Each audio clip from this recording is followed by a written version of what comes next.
wait a minute, this isn't my room. Well anyway, hello everybody.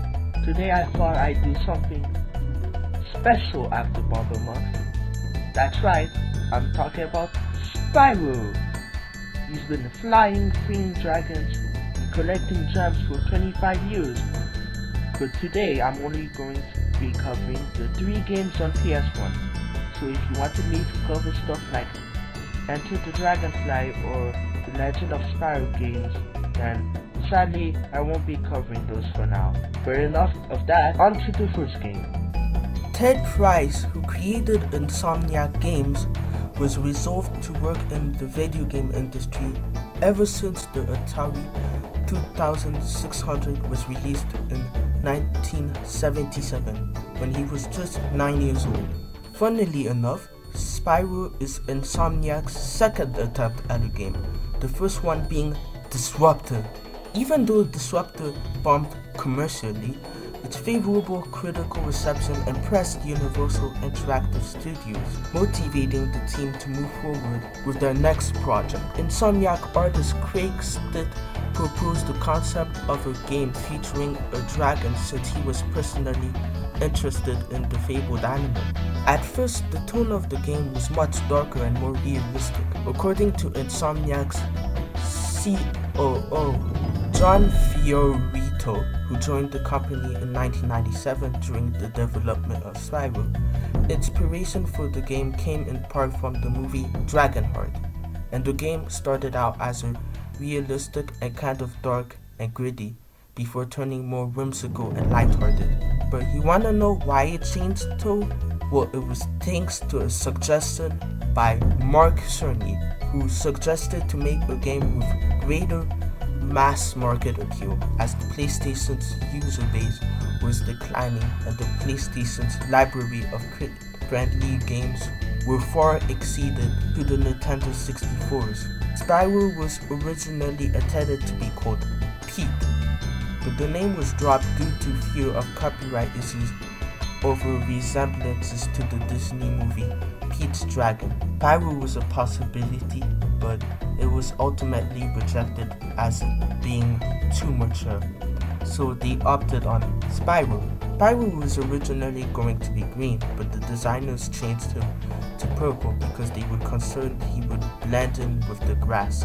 Naughty Dog, the studio behind Crash Bandicoot, and Insomniac had a tight working relationship when creating Spyro because of their shared office space and proximity to one another. The two game developers frequently collaborated, playing early iterations of one another's games and eventually sharing game technology. As a result, Spyro contained a demo for Crash Bandicoot Warped and vice versa. Fun! Well, before we go on to the actual game, I'd like to quickly sidetrack to the Crash 3 demo. First you get a teaser of what was to come at the time. Then you're placed into the only level you can play in this demo, a Krokojetski level. Interesting thing to know here is that this is actually an earlier version of Crash 3, meaning there are a few minor differences. Who knows, I might actually cover the Crash Bandicoot trilogy, but not right now.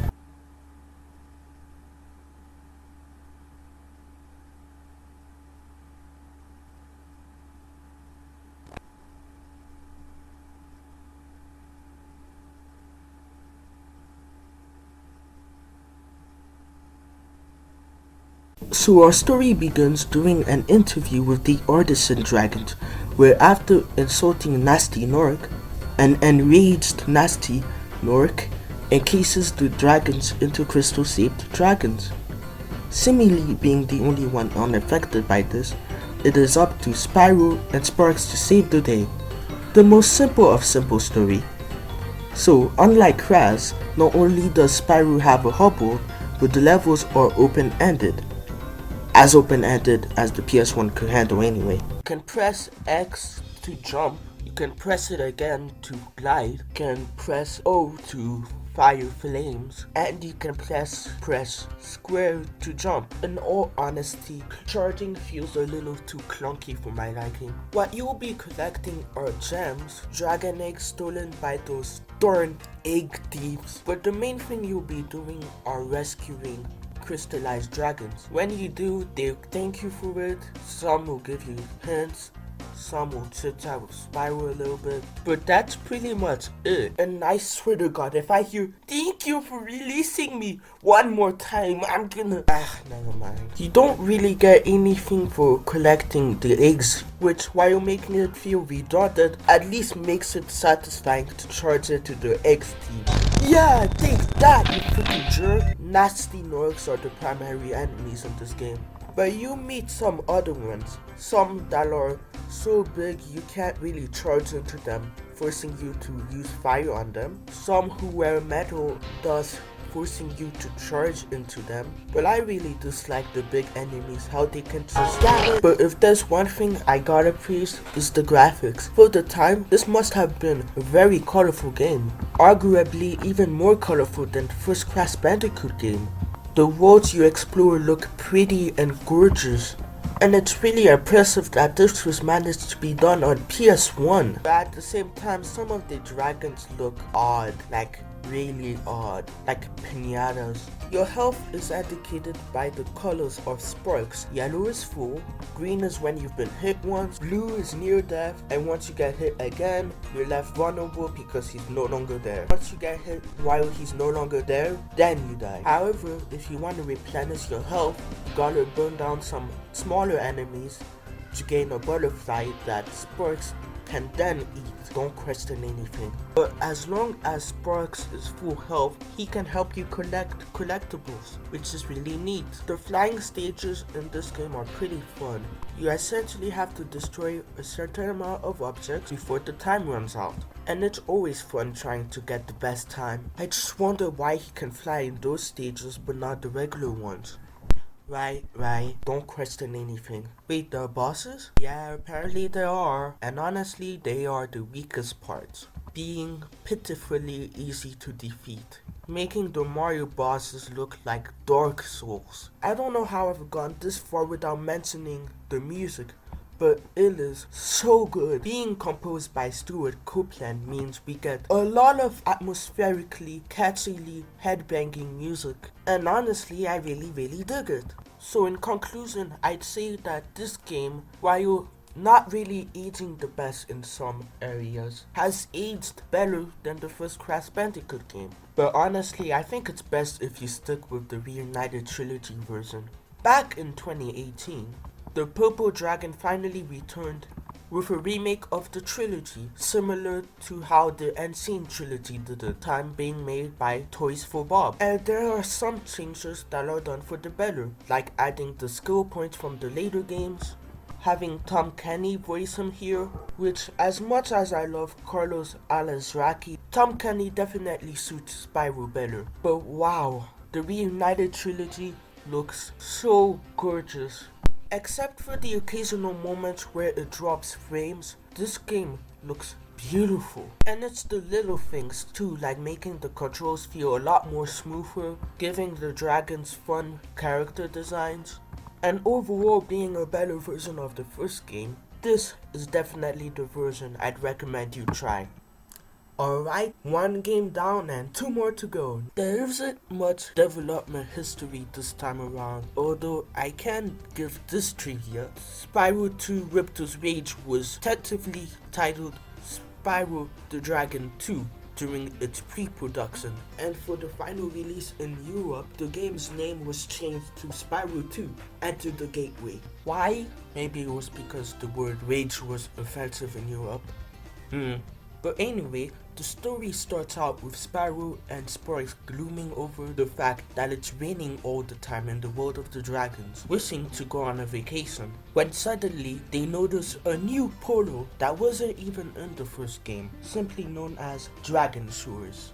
So wait, where did it come from? Did it materialize out of thin air? Was it built after the events of the first game? Was it always there? Am I overanalyzing again? Probably the last one. Meanwhile, in the world of Avalor, Professor Elora and Hunter were trying to bring a dragon when they accidentally brought Spyro in. It turns out the realm of Avalor has been invaded by a sorcerer by the name of Ripto. His sorcery is inflicting havoc on its inhabitants, and despite clearly talking about wanting to have a vacation, it is now up to Spyro to stop Ripto. Hey, wait a minute, weren't dragons crystallized in the previous game? And what the heck happened to Nasty Nork?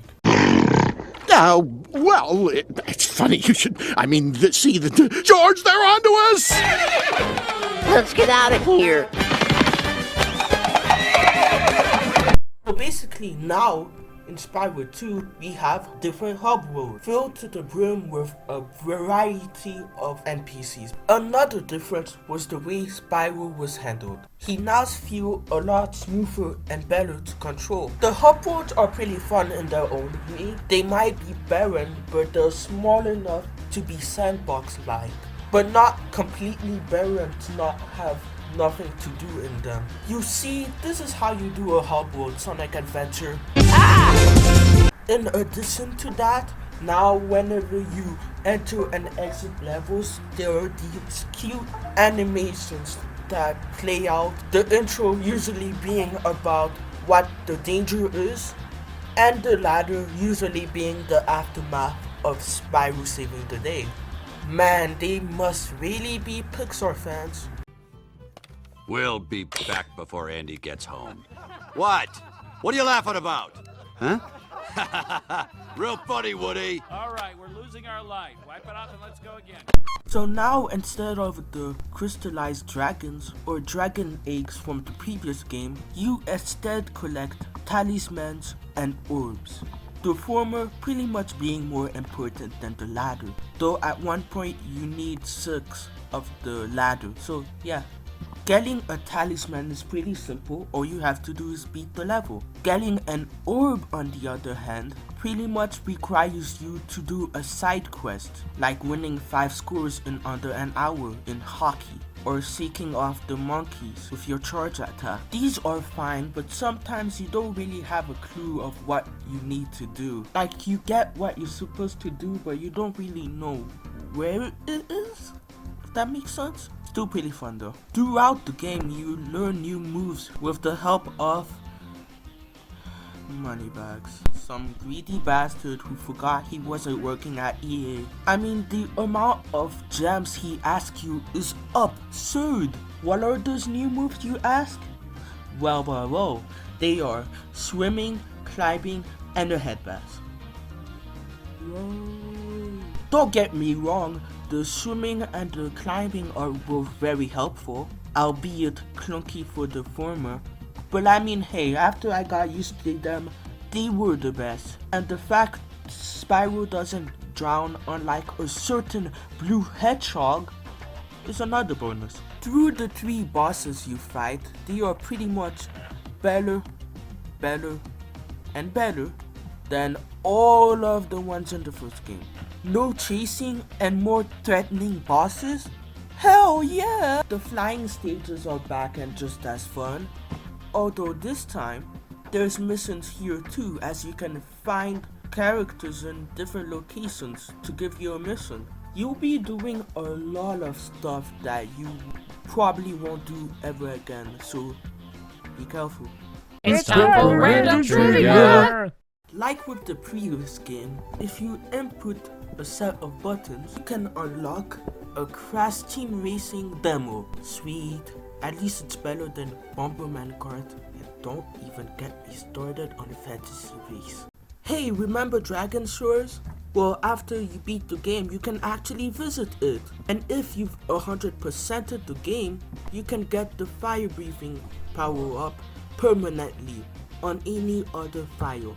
Now that is freaking sweet. And as per usual, Stuart Copeland nails it out of the park with the music, while also giving some surprisingly atmospheric pieces for the hub world, which are a nice and welcomed addition. Like with the original, This game also received a remake in the Reignited Trilogy. Just like the remake of the original, my god, does this version look so gorgeous. Not only that, but the characters have been redesigned. Some look better, some look worse. It pretty much depends.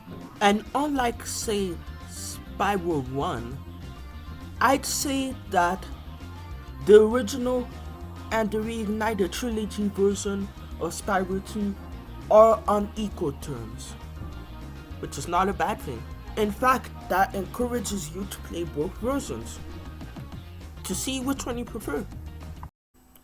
And since I have nothing else to end it on, let's show a montage using the different cheat codes in the game.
I made this far too obvious that Spyro 2 is my favorite.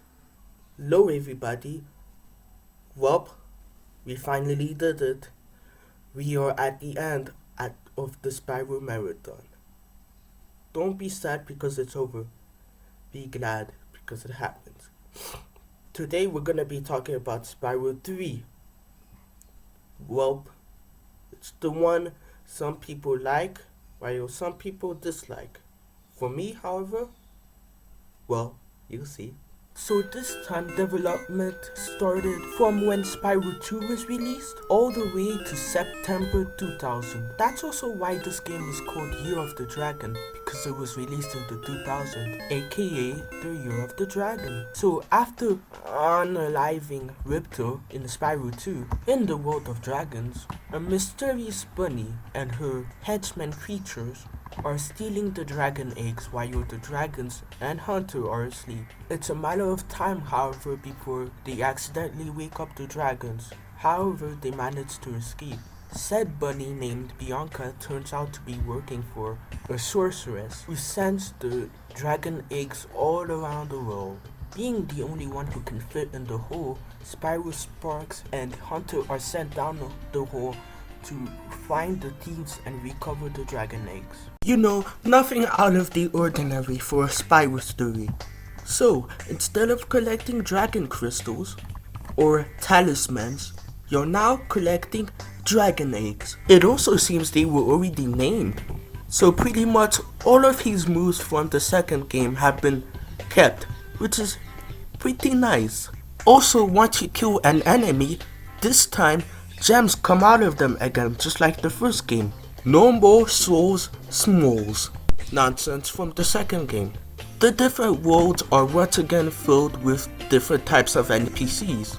Unfortunately, this time however, the cutscenes that used to play before and after in Spyro 2 don't return here. Which is a bummer because I really like those. But something you can do is breathe fire / charge at them.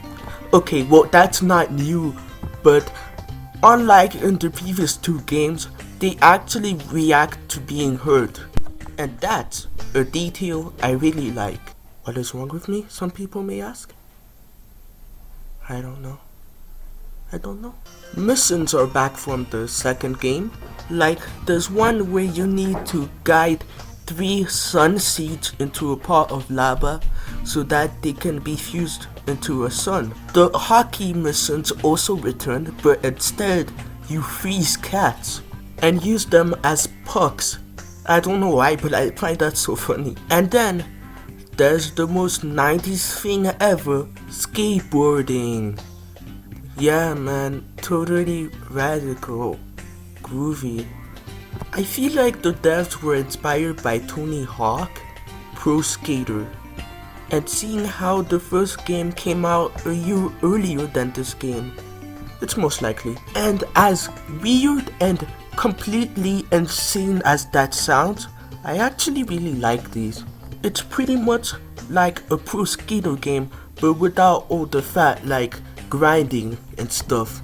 I mean, sure, at the end of the day, one's clearly better than the other one.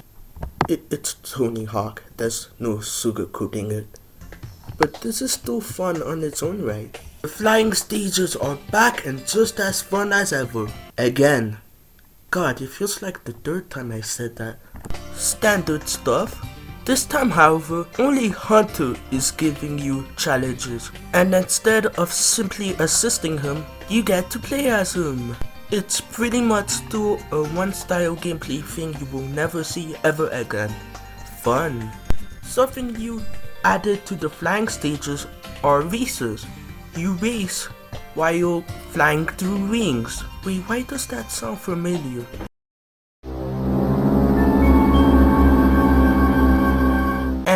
I might be misremembering things. Spyro isn't alone however, because just like Sonic Adventure, that's the second comparison to that game I made. Weird. He also came with friends. I already mentioned Hunter, but there's also Sparks. His levels are reminiscent of shooters like Galaga. They function and they're boring. Don't get me wrong, they're fine, but why are these here? And then there's a Space monkey. That was a whole lot less funny than I was hoping for. Agent 9, oddly enough, feels like a precursor to the Ratchet and Clank games. Just without all the different guns, or sci-fi, or massive destruction. And honestly, it's really fun. But then there's Bentley. Oh my god. Not only is he the slowest, but his boxing minigames just plain suck. I mean, come on. The Mario themed Game & Watch Game Boy Advance game had better boxing than this. At least I could beat up Waluigi there. Sergeant Bird, ironically enough not a bird, can waddle around and also use his jetpack to fly. He can also shoot missiles, because he can. Being a kangaroo means that Sela can hop around, jump really high, and kick things. They're great and all, but it does feel like they wanted to have variety for the sake of it. Okay, so remember the evil sorceress from before? Well, it turns out that for the bosses, she pretty much enhances her minions with magic, kinda like Yoshi's Island. And man, some of these look terrifying. Along with normal bosses, there are also mid-bosses, pretty much bosses mid-level. They fit the theme from the level they're in, even if they're not really that threatening. Throughout the game, we also see that Bianca slowly turns from bad to good, pretty much realizing the sorceress' true intentions. Oh, and I guess Bianca and Hunter fall in love. Good for them. Ironically enough, the sorceress is probably the easiest one. I mean, you do get to fight her in a spaceship. That's pretty cool. She's too easy though. So after unaliving another villain twice in a row now, we see Spyro getting interviewed. A really neat callback to the way the first game ended. We get to know that Spyro and Elora have feelings for each other. Wait, Elora? And that's the professor too! My baby! And in the bonus levels, first you get to burn money bag. Then you run around collecting a lot of gems to unlock doors. You also get to chase thieves. There's a jet race that controls poorly and is overall very frustrating. And you get to defeat the sorceress again. But doing so lets you save the last dragon egg. What's my final verdict on the game? Well, I honestly prefer Spyro 2. Don't get me wrong, I still like this game, but with this one, it felt like they bit off a bit more than they could chew. However, I do recommend the reignited version over this one. It made some live improvements that actually improve on the original. And sure, it may be a bit buggy, but it's not as buggy as when it launched. In fact, I prefer Reignited Year of the Dragon over Reignited Ripto's Rage. Yeah, I said it. It's time for random trivia! Just like tradition, another Crash demo was included. This time, it's Crash Bash. The first Crash game not to be made by Naughty Dog. Let's just say it exists. While you were on Crash Bash, did you know that via a simple button input code, nearly every single level of the game can be accessed via a debug menu? And so ends our Spyro marathon. To be honest, I really had fun revisiting these games. Now I know some of you are gonna ask if I'm gonna also review Enter the Dragonfly or even the Legend of Spyro games.